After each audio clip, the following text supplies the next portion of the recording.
All right, so the central premise of the book is this. The storybook version of the ordered world we tell ourselves we live in is wrong.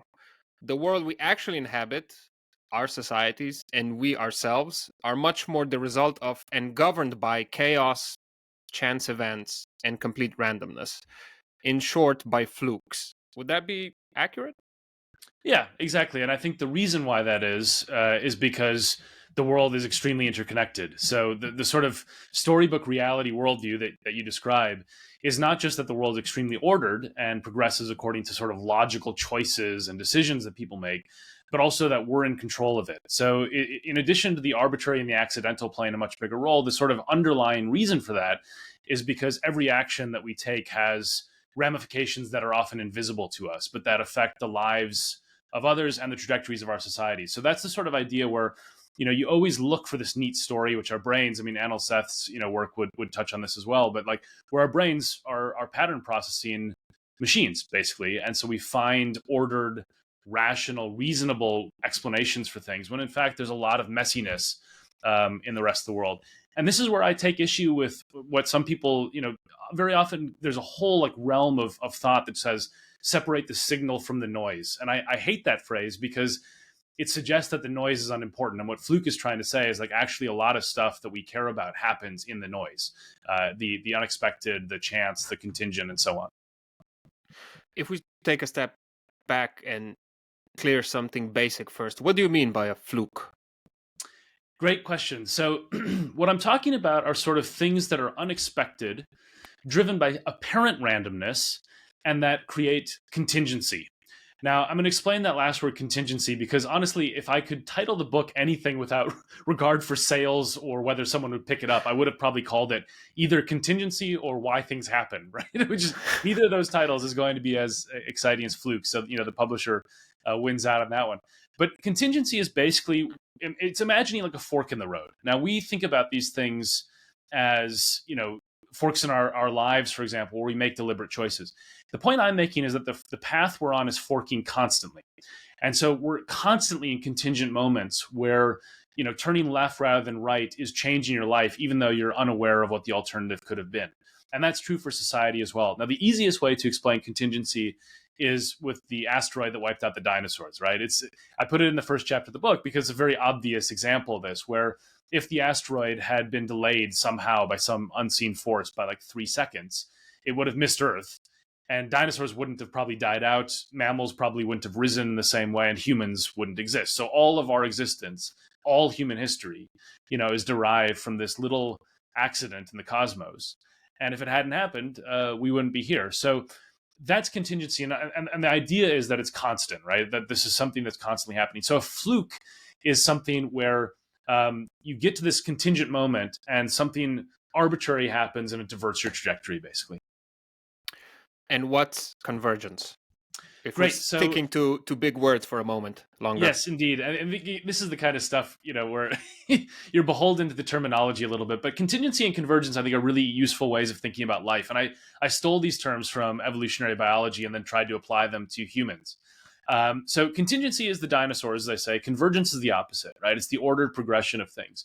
And the example I use in the book is an astonishing one, which is if you took the eye of an octopus and you took the eye of a human and you looked at both of them, they're actually extremely alike, which is bizarre because there's been about 400 plus million years of evolutionary divergence between those two branches of the sort of species tree, right? We're on totally different tracks. We're very unrelated to them. And yet we have basically the same eye. And the reason for that is because there is order produced by the fact that there's pressures on things that work, right? And when things work, they survive. So the eye is very, very effective at providing a way to navigate the world. So it's evolved twice in these two very different lineages. And the same is true of flight, which has evolved 4 different times and so on. So convergence, if you apply it to humans, is to say, okay, let's imagine you hit your snooze button on Tuesday morning. If your life unfolds basically the same way, then that would be a convergent event. If your life is radically changed by the snooze button, then that would be a contingent event because everything hinged on that one choice. So what I'm trying to do is take this sort of world of evolutionary biology in that sense and say, like, how would we think about this in human society and in individual life stories? And I think it's actually a very useful framework that all of us understand when we think about our own lives. But when we apply it to, like, how did our societies become democracies, for example, all of it goes out the window, and we just tell a very neat and tidy, cleaned up story where the contingency is written out. In the book, you keep emphasizing, and you referenced that at the beginning of our conversation as well, the fact that we live in a mind-bogglingly interconnected world. Every little thing we do, the way we do it, every thought that enters our minds will have an effect on the world, even if we can't see it, like you just said, and in turn on other people as well. Yet we have constructed a society with an exactly opposite idea. We are individuals who can supposedly, the story goes, with enough hard work and talent, achieve everything we possibly set our minds on. And we can do all of that pretty much alone. The idea of the self made man or self made woman is the engine that drives our society. Why? Yeah, it's a great question. So this is where, I was really struggling when I was thinking about these ideas, because I was thinking this is so at odds with what most people think about the way the world works. We're sold in Western modernity, and this is very unique to Western modernity. This idea of sort of control and individualism, right? So a lot of self-help books, for example. I mean, if you take any self-help book off the shelf, it basically tells you that it's your fault that you're unhappy or poor, right? Like that, because they don't put it in like those terms, right? But that's the implication when they say, if only you did these things, you would be rich and happy. It's like, okay, well then why doesn't everyone do those things, right? Because, like, obviously if it worked 100% of the time, then we'd all be rich and happy. And of course that doesn't work. And I think it's because, people want to have a solution to their problems that puts them fully in control. Now, I don't believe that we're totally out of control, right? I use this phrase, and it's something that comes from the complexity science literature, but where you say we control nothing, but we influence everything. And I think it's a much more useful way of thinking about your life. It doesn't mean you should stop striving that you don't have control. It means that, and I think this is a beautiful truth, is that everything you do is important in some way. And the last third of the subtitle is everything, why everything we do matters. And I struggled with deciding on that term, because I was like, oh, people are going to think this is some flippant or cute phrase. I mean it quite literally. I mean it exactly as what it says. I do not think there's anything, any word, any action we do that has no effect.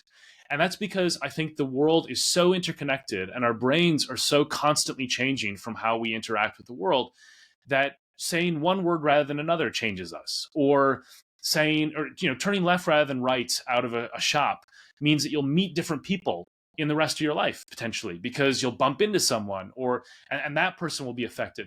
There's this endless interplay that we're totally blind to because we can't see the alternative path, right?